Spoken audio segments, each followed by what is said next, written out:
Bahaya orang-orang yang merubah-rubah ciptaan Allah Subhanahu wa taala. Di dalam Al-Qur'an, tepatnya pada surah An-Nisa ayat 117 sampai 119, Allah Subhanahu wa taala berfirman, "Wa iyad'una illa syaitanan marida la'anahu Allahu wa qala la attakhidanna min ibadika nasiban mafruḍa wa la udhillannahum wa la umanniyannahum wa la amurannahum fala yubattikunna adhanal an'am wa la amurannahum falyughayyiranna khalqallah wa man yattakhidhish syaitana waliyan min dunillah faqad khasira khusrana mubina." Dan mereka tidak lain hanyalah menyembah syaitan yang sangat durhaka, yang telah dilaknat Allah Subhanahu wa taala. Dan setan pun mengatakan, "Aku pasti akan mengambil sebagian tertentu dari hamba-hambamu dan pasti kusesatkan mereka, dan akan kubangkitkan angan-angan kosong pada mereka, dan akan aku suruh mereka memotong telinga-telinga binatang ternak, lalu mereka benar-benar memotongnya, dan akan aku suruh mereka merubah-rubah ciptaan Allah, lalu mereka benar-benar merubahnya.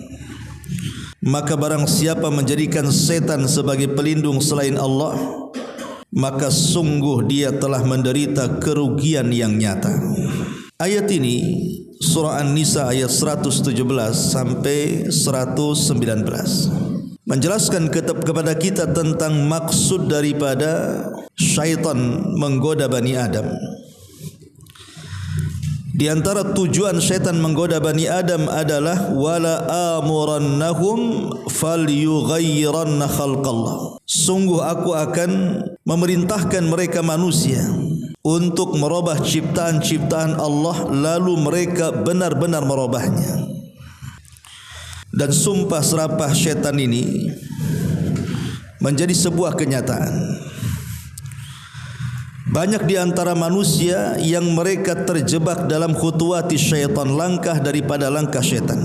Salah satunya langkah-langkah syaitan itu adalah ada sebagian manusia yang merubah-rubah ciptaan Allah Subhanahu wa taala. Siapa mereka dan bagaimana cara merubahnya? Ma'asyiral muslimin wal muslimat rahimani wa rahimakumullah. Di dalam hadis Abdullah ibn Mas'ud radhiyallahu an yang dikeluarkan oleh Imam Al-Bukhari dan Muslim, Nabi sallallahu alaihi wasallam mengatakan, "La'anallahul washimati wal mustawshimati wal mutanammisati wal mutafallijati lil husni al mughayyirati khalqallah." Semoga Allah melaknat wanita-wanita yang mentato dan wanita-wanita yang minta ditato, wanita-wanita yang mencukur bulu halis, yang merenggangkan gigi-gigi mereka untuk keindahan, padahal mereka sedang merubah-rubah ciptaan Allah Subhanahu wa taala. Kemudian ketika Nabi sallallahu alaihi wasallam bersabda seperti ini yang dinukilkan oleh Abdullah bin Mas'ud radhiyallahu an, datang seorang wanita dari Bani Asad, namanya Ummu Ya'qub. Tiba-tiba dia mengatakan, "Annahu balagani anka annaka la'anta kaita wa kaita." Kata Ummu Ya'qub, telah sampai kepadaku bahwa engkau wahai Ibnu Mas'ud telah melaknat ini dan itu. Faqala, maka Abdullah ibn Mas'ud mengatakan, "Wa ma li al'anu man la'ana Rasulullah sallallahu alaihi wasallam wa man hunna fi kitabillah." Abdullah bin Mas'ud mengatakan, bagaimana aku tidak melaknat manusia-manusia yang dilaknat Nabi sallallahu alaihi wasallam, dan itu semua terdapat dalam Al-Qur'an. Kemudian wanita ini mengatakan, laqad qara'tu ma baina lauhaini fama wajadtu fihi ma taqul. Sungguh aku sudah membaca berulang-ulang kali Al-Quran dari awal sampai akhir. Aku tidak mendapatkan apa yang kau katakan wahai Ibnu Mas'ud. Faqala, maka Abdullah bin Mas'ud mengatakan, la in kunti qara'tiha laqad wajadtihi amma qara'ti wa ma atakumur rasulu fakhudhu wa ma nahakum anhu fantahu. Kata Abdullah bin Mas'ud kepada wanita ini, jika engkau benar-benar membaca Al-Quran dengan sungguh-sungguh, pasti aku akan temui perkataan itu. Tidakkah engkau membaca firman Allah Subhanahu wa taala, apapun yang datang daripada Rasul kepada kalian ambil, dan apapun yang dilarang Rasul maka jauhi.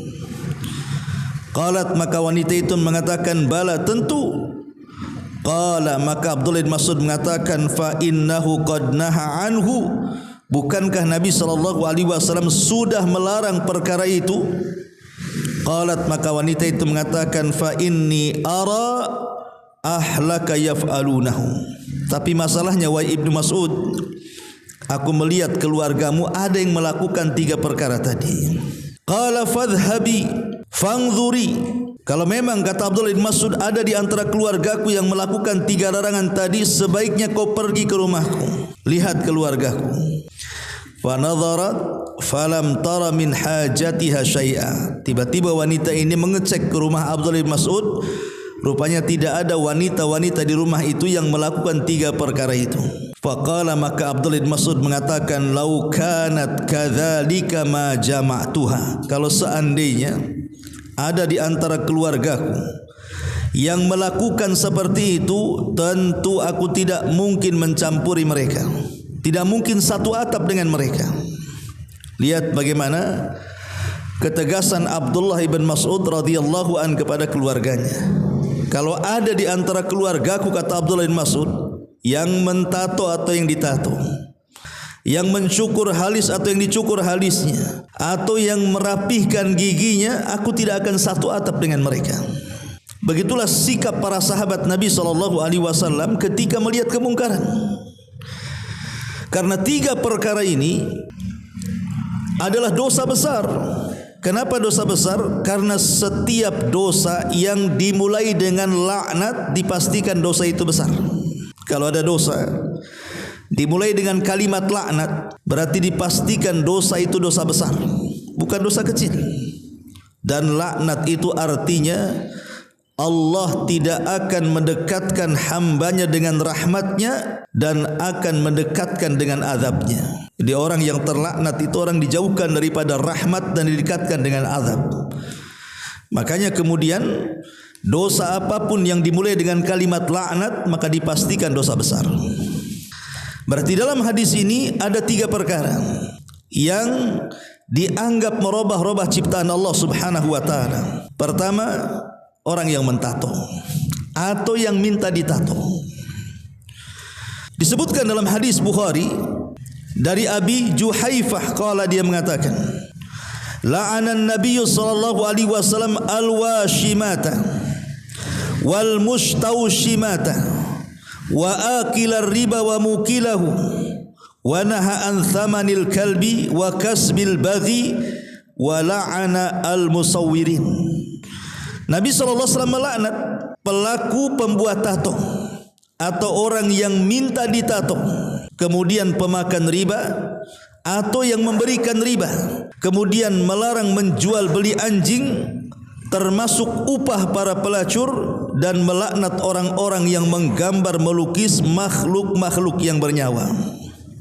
Lihat di sini Nabi SAW secara khusus menyebut kalimat tato.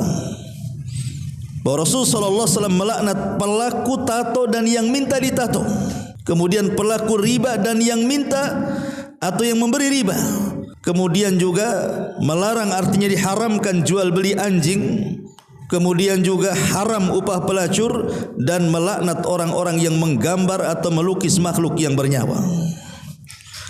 Ma'asyiral muslimin yang dimuliakan Allah Azza wa Jalla, dalam bahasa Arab al-wasam itu artinya memasukkan jarum atau sejenisnya ke dalam kulit sehingga berdarah. Kemudian setelah itu mengisi dengan celak atau sejenisnya sehingga menimbulkan warna yang berbeda dari kulit. Atau bahasa kitanya ya tato lah apa gitu. Ma'asyiral muslimin yang dimuliakan Allah Azza wa Jalla. Tetapi ulama memerinci, apakah semua tato itu dilarang?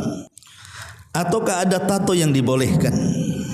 Ada yang mengatakan bahwa kalau tato itu sifatnya temporary, artinya non permanen, tidak permanen gitu ya.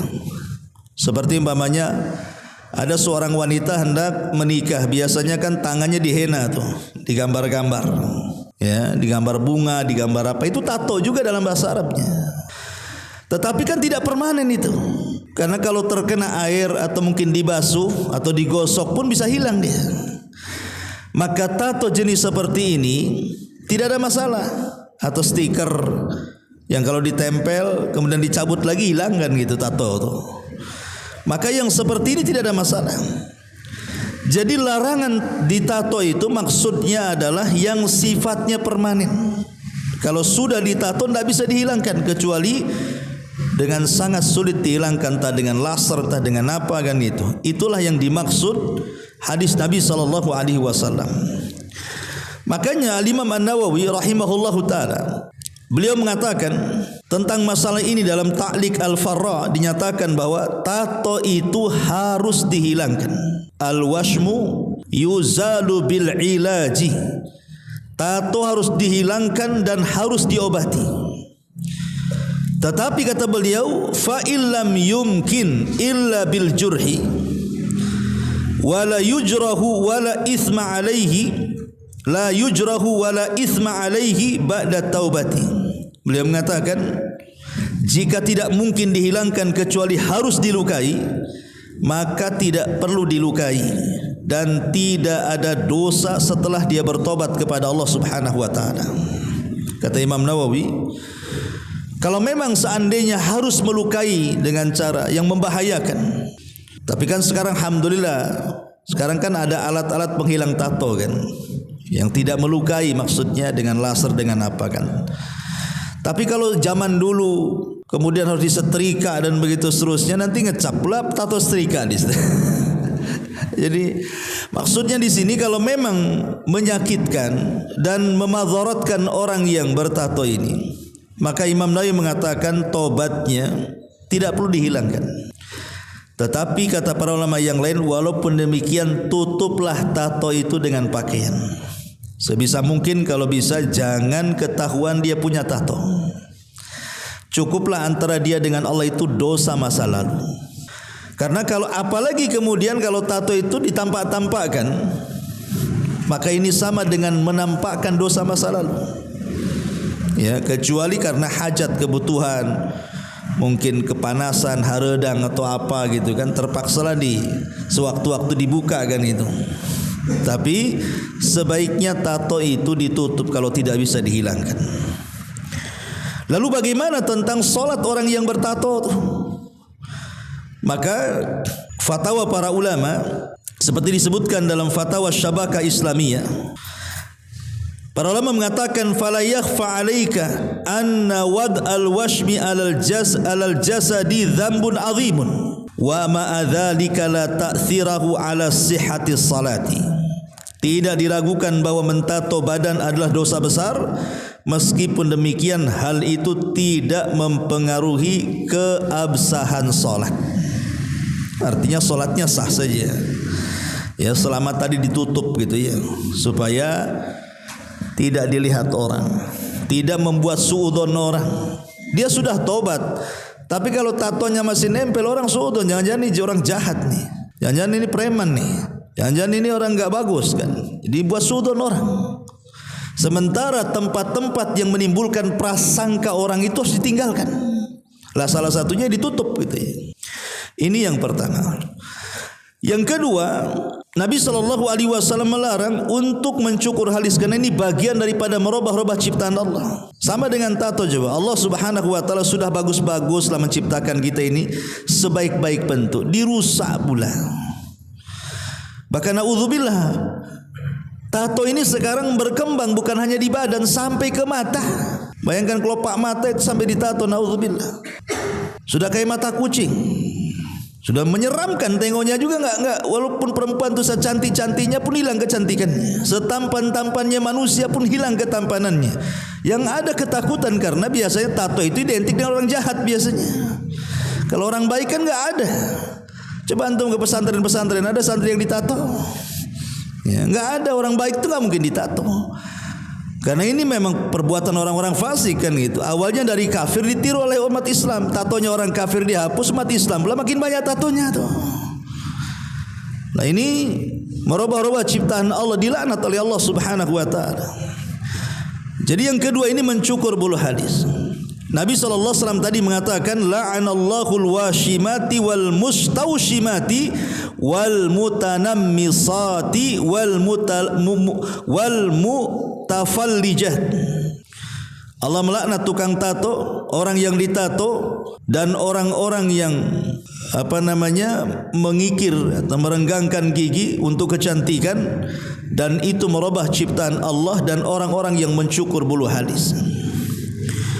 Masyaallah muslimin yang dimuliakan Allah Subhanahu wa taala. An-namisat, kata Imam Nawawi ketika memberikan catatan kepada hadis ini. Saya akan bacakan artinya saja. Ya. Beliau mengatakan bahwa an-namisat adalah orang-orang yang menghilangkan rambut wajah. Sedangkan al-mutanammisah adalah orang yang meminta dicabut. Perbuatan namas ini haram kecuali jika pada wanita terdapat janggut ataupun kumis, maka tidak mengapa untuk dihilangkan. Bahkan menurut kami hal itu disunnahkan. Jadi asal kalimat al-mutanammisat itu tidak terpaku kepada mencukur bulu halis, tapi bulu-bulu yang ada di wajah, yang mencabut bulu-bulu yang ada di wajah. Lah kita tahu bahwa wanita-wanita di zaman sekarang ini ada sebagian mereka kemudian mencukur bulu halis sampai habis, kemudian diganti dengan bulu halis lain dengan cara dijahitkan begitu, atau mungkin diwarnai dan begitu seterusnya. Lah yang seperti ini jelas haram, tidak boleh, kecuali kalau memang bulunya mungkin tidak sama sebelah kiri dengan sebelah kanan, maka boleh disamakan dengan cara dicukur pendek kan itu. Atau mungkin kepanjangan sehingga membahayakan mata, maka boleh dicukur. Ya. Tapi kalau gunanya hanya untuk kecantikan, ingat Allah Subhanahu wa taala sudah menciptakan manusia itu secantik mungkin. Jadi jangan pernah dirubah-rubah. Makanya kemudian para ulama mengatakan bahwa adapun bila bulu halis itu terlalu panjang melebihi keadaan normal, atau ada beberapa helai yang tidak rata sehingga sangat mengganggu bagi diri wanita, maka memotongnya atau meratakannya dibolehkan oleh sebagian para ulama, di antaranya Imam Ahmad dan Hasan Al-Basri. Ya, jadi boleh memotong itu jika memang tidak normal, pokoknya terlalu lebat gitu kan. Ya, sementara orang enggak seperti itu, maka boleh dipendekkan. Ya, atau mungkin ada yang panjang sehingga mengganggu mata, maka boleh kemudian dipotong. Sedangkan menghilangkan bulu wajah yang ada di pipi, kan ada bulu-bulunya tuh biasanya, ya. Maka bila dilakukan dengan namas, yaitu menggunakan miqas, alat pencungkil, ya apa tuh namanya, yang untuk dicabut, alat pencabut itu, ya. Maka ulama mengatakan kalau sampai dicabut sehingga tercabut dengan akar-akarnya, maka tidak dibolehkan. Tetapi bila melakukan dengan al-hurf itu maksudnya dengan alat cukur. Kan ada sekarang cukur kumis gitu kan, ya. Maka menghilangkan dengan silet cukur atau yang semacamnya, Imam Ahmad berkata tidak mengapa bagi wanita, dan saya tidak menyukainya bagi laki-laki. Bagi perempuan boleh, tapi bagi laki-laki tidak boleh. Tidak menyukai bukan berarti tidak boleh, kata Imam Ahmad, artinya memakruhkan, ya. Kemudian juga Al-Imam Al-Aini lebih menghususkan bagi wanita yang sudah menikah untuk mempercantik diri kepada suaminya. Beliau berkata, wala tumna'u al-adwiyatul lati tuzilul kalfi wa tuhsin al-wajha li zawji wa kadza akhadha sya'ri minhu atau akhadha syar'i minhu. Maka tidak dilarang menggunakan obat yang bisa menghilangkan bulu dan mempercantik wajah untuk suami. Begitu juga tidak dilarang mengambil rambut dari wajahnya. Jadi di sini kesimpulannya, asal kalimat dari hadis Nabi SAW al-mutanammisat artinya tidak terbatas kepada bulu halis. Tetapi umumnya memang rata-rata wanita ini mereka mencukur bulu halis. Umumnya seperti itu, makanya di penerjemah-penerjemah yang menerjemahkan hadis ini biasanya diarahkan ke halis. Tetapi sebenarnya kalimat al-mutanammisat ini setiap bulu yang menempel di wajah, ya. Maka para ulama bagi wanita itu hanya membolehkan jika selain halis dan itu mengganggu kecantikan seorang wanita. Umpamanya ada wanita kok ada janggutnya, ya mungkin karena penyakit apa gitu ya yang menimbulkan tumbuh rambut, ataupun mungkin berkumis, atau mungkin banyak bulu-bulu yang tumbuh, maka itu dibolehkan. Tapi catatannya bukan dicabut, tapi dicukur, gitu maksudnya. Kalau dicabut kan sampai ke akar-akarnya, tapi kalau dicukur kan tidak, hanya bagian depannya saja, bagian yang kita tampak dari wajahnya. Lah ini mencukur bulu halis itu yang umum, dan ini kalau dikerjakan tanpa ada alasan hanya untuk mempercantik, maka ini bagian daripada merubah-rubah ciptaan Allah. Dan wanita-wanita yang mencukur bulu halis seperti ini dilaknat oleh Allah Subhanahu wa taala. Ini yang kedua. Kemudian yang ketiga, mengikir gigi, atau istilah sekarang ini membekel. Ya kan, sekarang kan banyak tuh.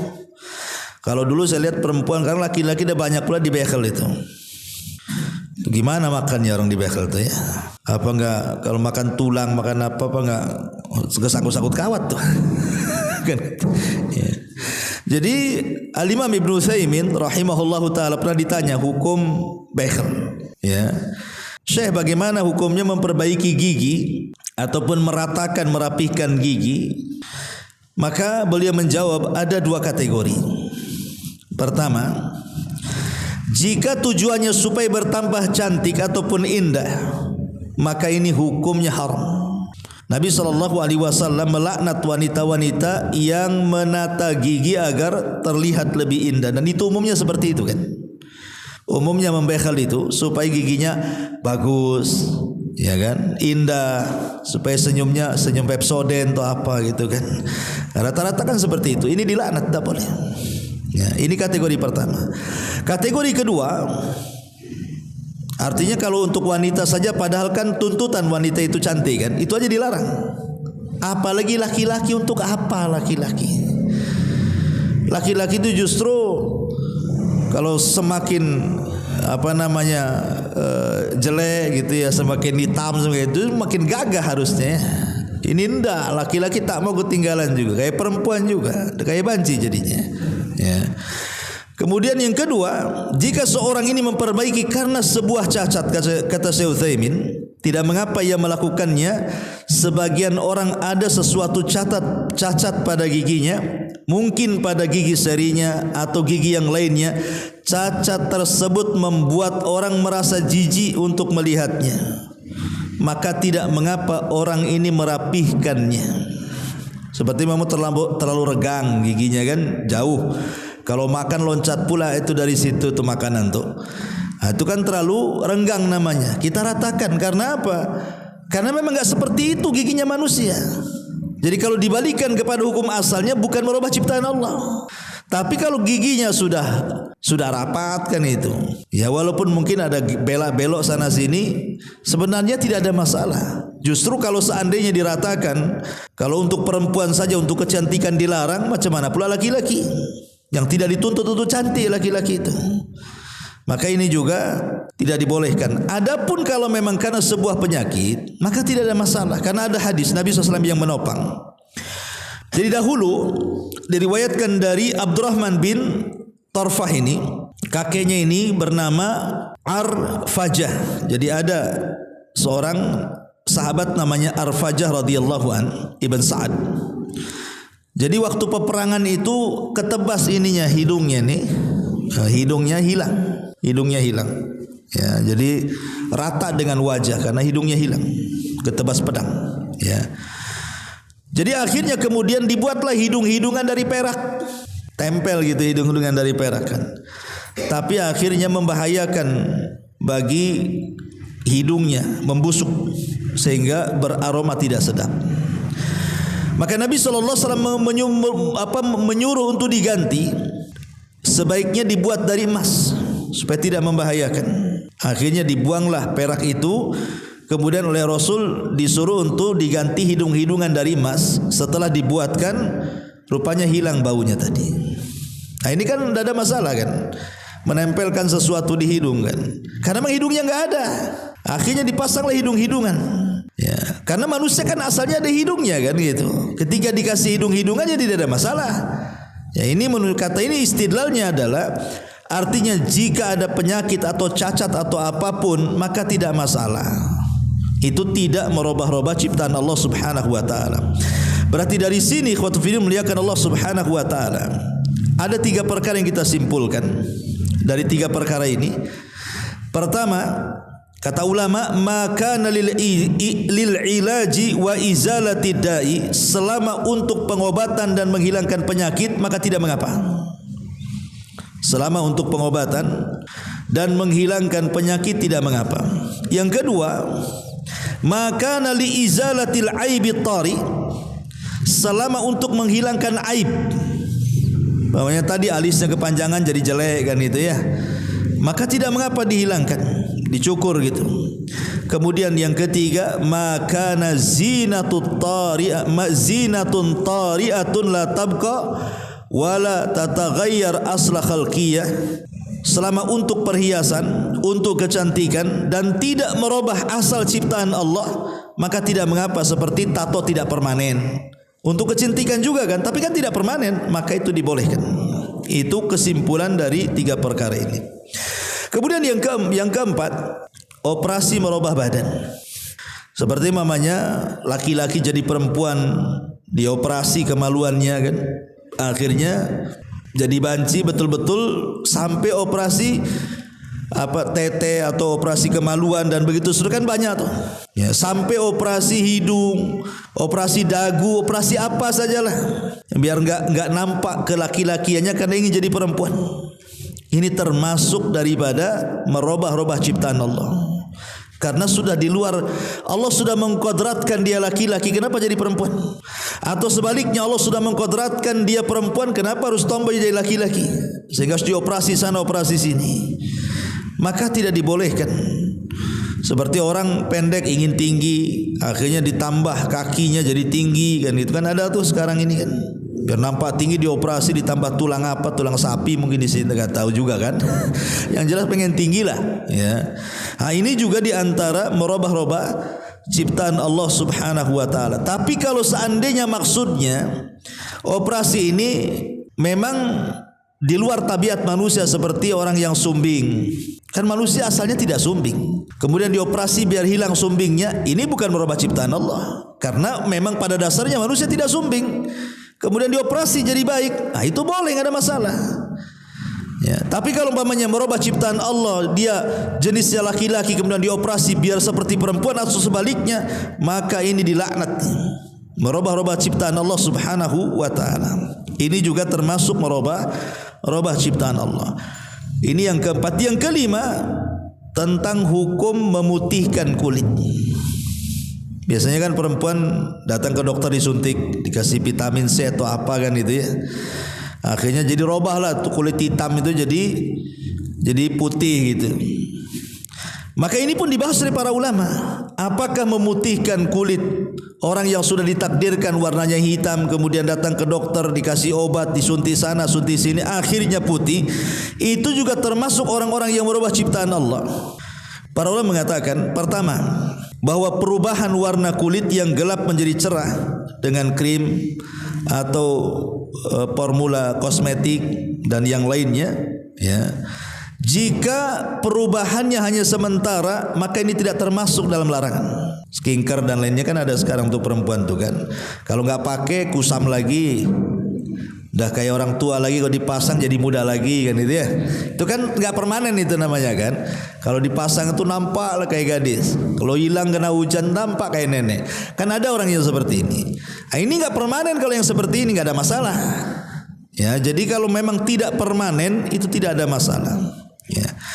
Tetapi kalau seandainya seperti operasi plastik kulitnya kan ada dulu artis luar negeri itu kan orang negro kemudian dirubah, dioperasi semuanya kan, operasi plastik dari atas sampai kepala itu, dari kepala sampai kaki semua permanen, tadinya hitam jadi putih. Itulah merubah ciptaan Allah karena permanen dia.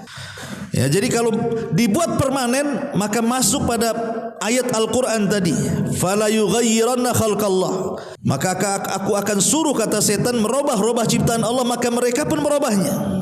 Masuk pada ayat ini. Tapi kalau tidak permanen tidak ada masalah, karena ini bagian daripada talaub asyaitan.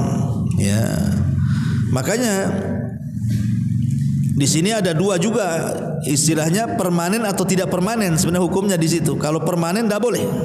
Kalau tidak permanen maka dibolehkan. Makanya Syekh Utsaimin rahimahullah pernah ditanya apa hukum krim pemutih, kemudian juga bolehkah dipakai oleh seorang wanita, maka beliau mengatakan jika putihnya permanen maka tidak boleh.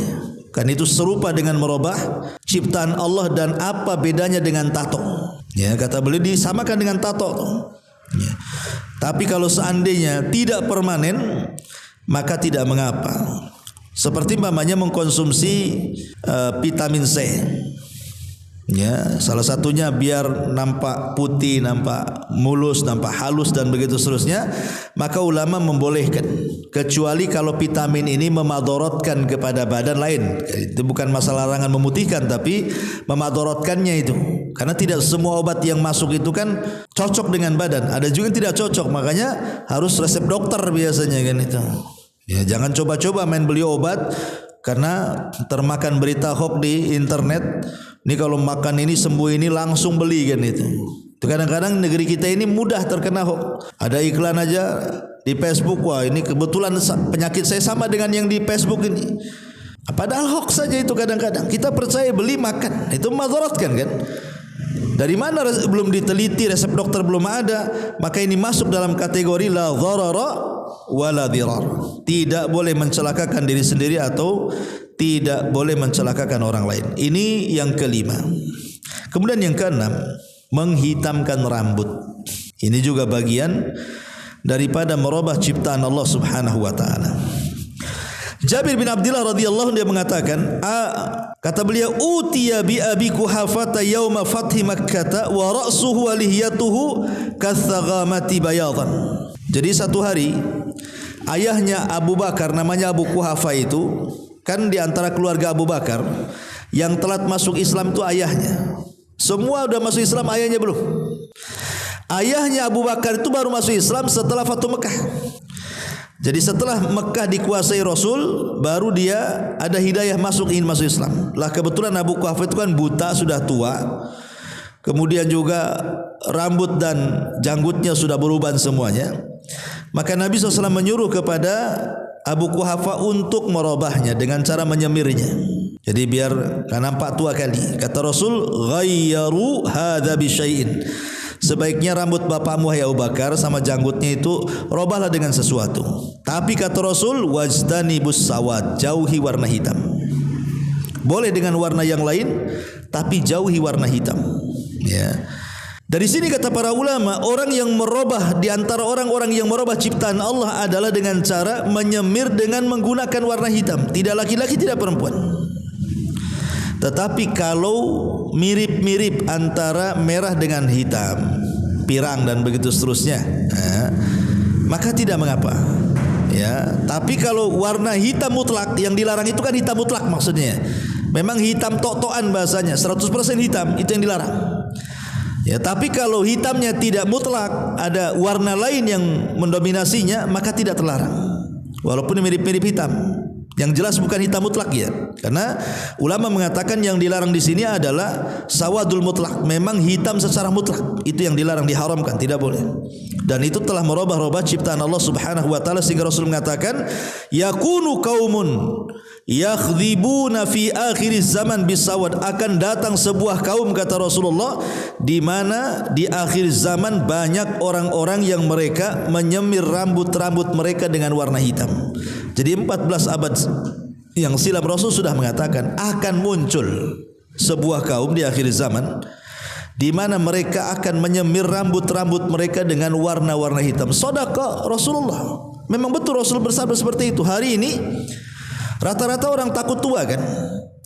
Mereka tidak paham bahwa uban yang ada di kepala itu banyak keutamaan. Ya. Uban di kepala itu banyak keutamaan. Yang pertama, di antara keutamaan orang beruban itu, dia akan menjadi cahaya pada hari kiamat.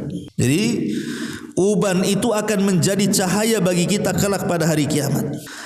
Kemudian yang kedua, uban ini bisa menambah kebaikan, mengingatkan kepada kematian. Karena itu bagian daripada tanda-tanda alamat dekatnya kematian.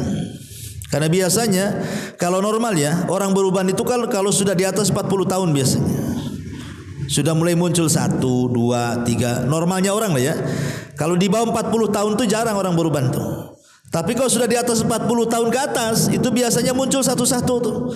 Entah kalau nggak ada di rambut, ya entah di bulu hidung kadang-kadang, entah di janggutnya, entah di kumisnya, pokoknya ada aja uban tuh.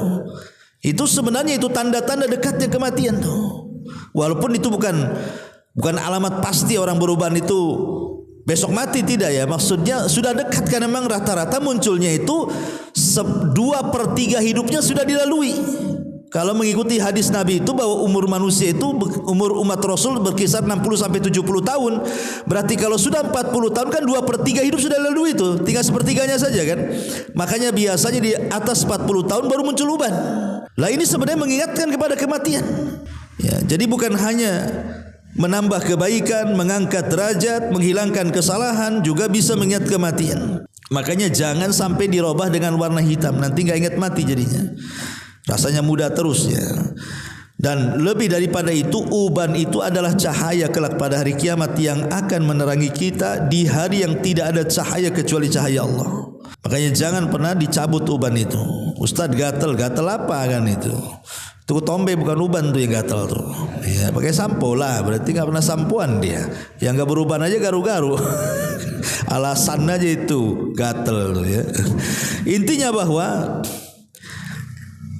ketika seseorang merubah-rubah ciptaan Allah adalah ketika mengganti warna dengan hitam mutlak. Sekarang pertanyaannya, bagaimana kalau seandainya orang ini belum beruban, kemudian disemir kepalanya? Apakah dibolehkan? Hadis-hadis soal menyemir itu kan karena beruban. Seperti hadis yang kita baca Abu Quhafa itu kan sudah beruban, kata Rasul semir. Karena salah satunya adalah pertanyaan kepada sahabat, bagaimana uban-uban Yahudi wahai sahabat? Kata sahabat, mereka membiarkan memutih.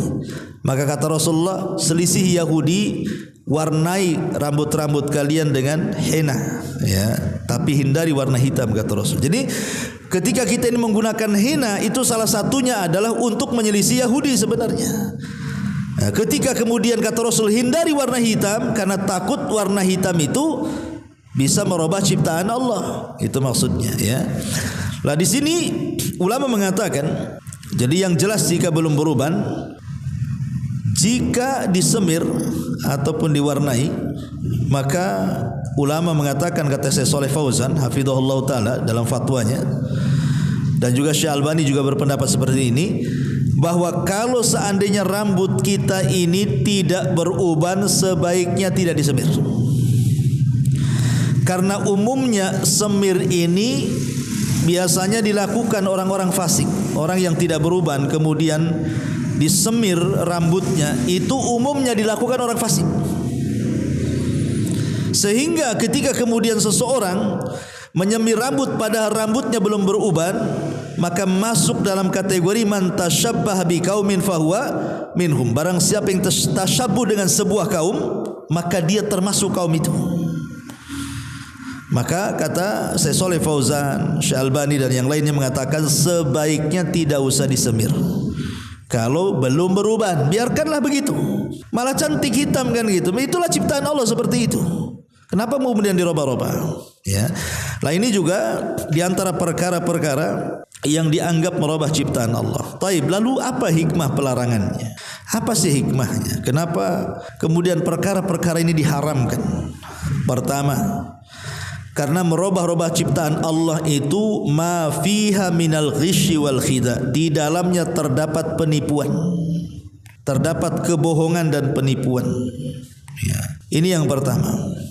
Yang kedua, at-tasakhut min khalqatillahi azza wa jal wal qadhi fi hikmatihi wa adamir ridha'i bi taqdirihi wa tadbirihi.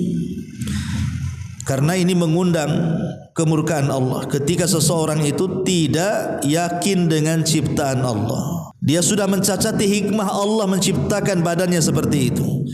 Dia seolah-olah tidak redha dengan penciptaan Allah kepada dirinya. Allah sudah membentuk sebaik mungkin, kita tidak suka dengan ciptaan Allah, tidak redha sehingga harus dirubah-rubah lagi. Nah inilah diantara kenapa kemudian dilarang, karena tadi menimbulkan kemurkaan Allah. Pemaya antum arsitek nih gambar, nih bangunan, kasih tukang bangunan, antum tinggalin.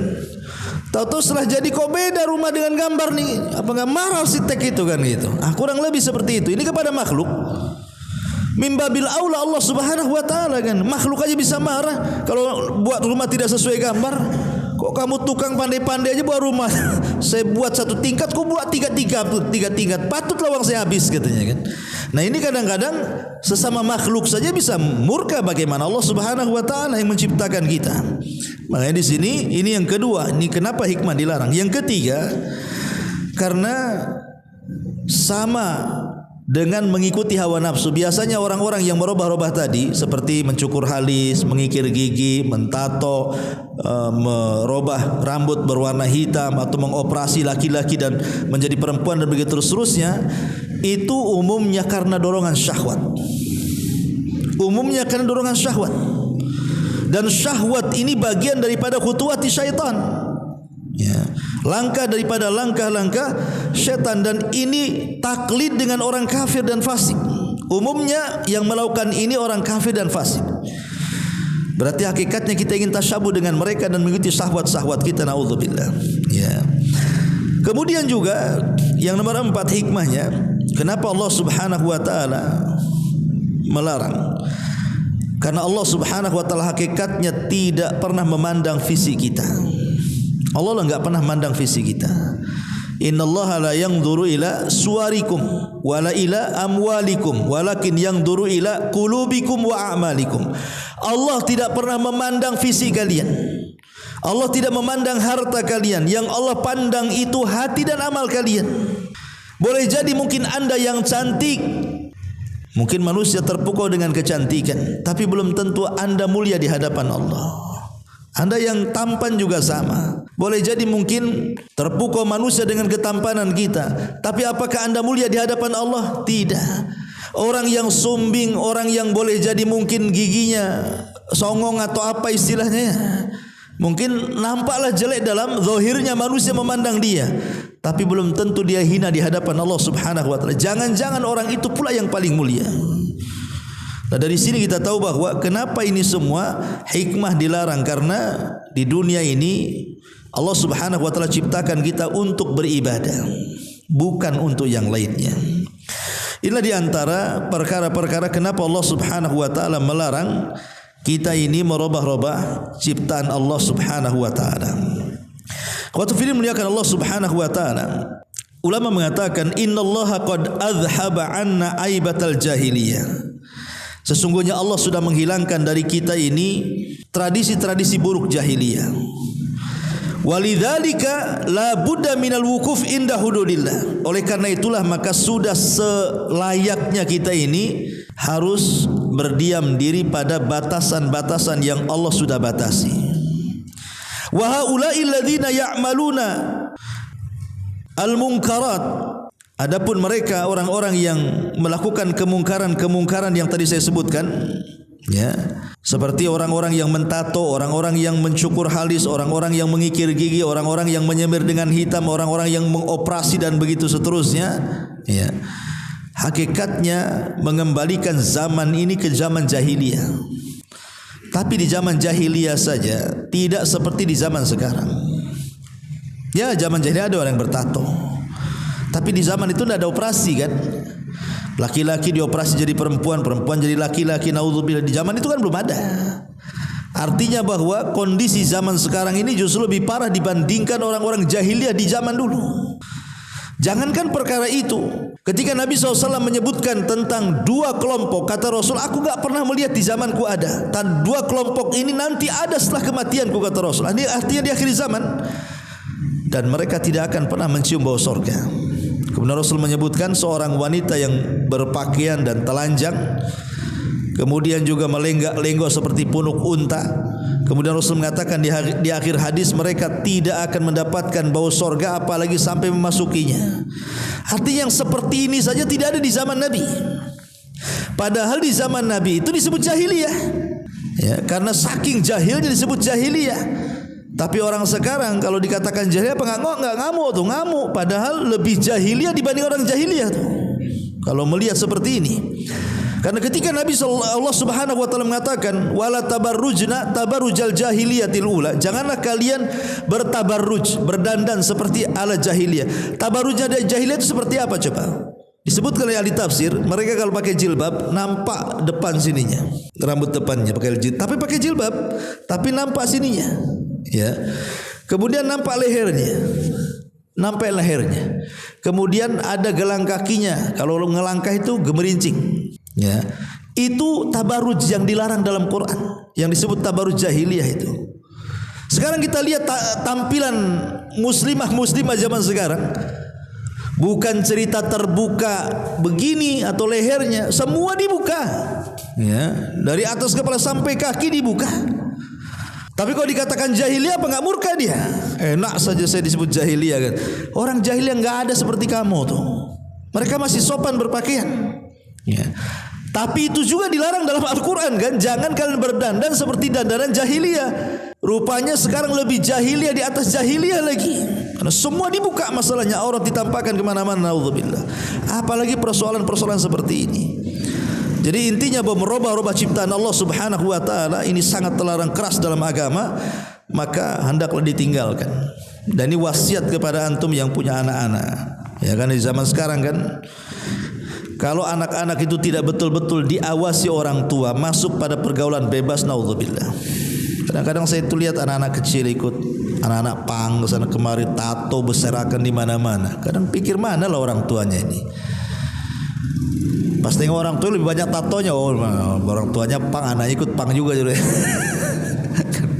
Kadang-kadang kasihan mereka itu kan. Coba baru nyesel mereka bertobat, baru nyesel. Apa begitu dulu baru bertobat kan itu? Janganlah seperti itu. Maka di sini hal-hal yang merupakan khutuwati syaitan, langkah-langkah syaitan. Langkah-langkah syaitan ini kan banyak. Ya. Opsi pertama tentu setan itu maunya kita ini kufur, melakukan kesyirikan. Pasti dia akan minta yang teratas dulu kan. Tapi kalau orang dapat hidayah masuk Islam, akan sulit dibawa kepada kesyirikan, apalagi sudah ngaji sunnah. Ya. Sehingga kemudian setan akan menurunkan tensinya. Kalau tidak bisa kufur, tidak bisa musyrik, tingkatan yang kedua disuruhnya melakukan penyimpangan dalam sunnah. Tapi kalau tidak bisa juga melakukan penyimpangan dalam sunnah alias bid'ah, maka turun kepada yang ketiga. Inilah yang ketiga, disuruhnya orang melakukan dosa-dosa besar. Salah satu dosa besar itu adalah merubah-rubah ciptaan Allah. Kalau tidak bisa, maka turun tensinya ke yang keempat. Apa itu? Disuruhnya melakukan dosa-dosa kecil. Kalau tidak bisa juga kuat imannya ini orang ini, maka disibukkan dengan perkara mubah. Ya, disuruh ngobrol lama-lama lupa sholat, sepak bola lupa sholat, jalan-jalan lupa sholat, perkara mubah. Ya, kalau tidak juga bisa dalam perkara mubah, maka setan akan membuat apa? Orang disuruh untuk mengutamakan yang tidak afdol dan meninggalkan yang afdol. Ya, begitu setan itu. Pamannya zakat gak pernah, sedekah pula rajin. kan gitu. Harusnya kan zakat dulu kan, baru sedekah kan gitu. Dibuatnya orang itu meninggalkan yang afdol dan mengerjakan yang tidak afdol.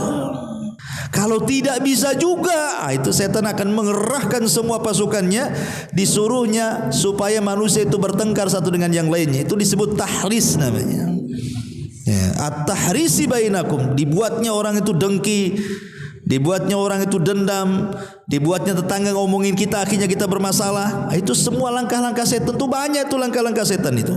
Ya, makanya kenapa Allah dengan tegas mengatakan wala tattabi'u khutuwati syaitan. Jangan ikuti langkah-langkah setan, innahu lakum aduwwum mubin, karena dia itu musuhmu yang nyata.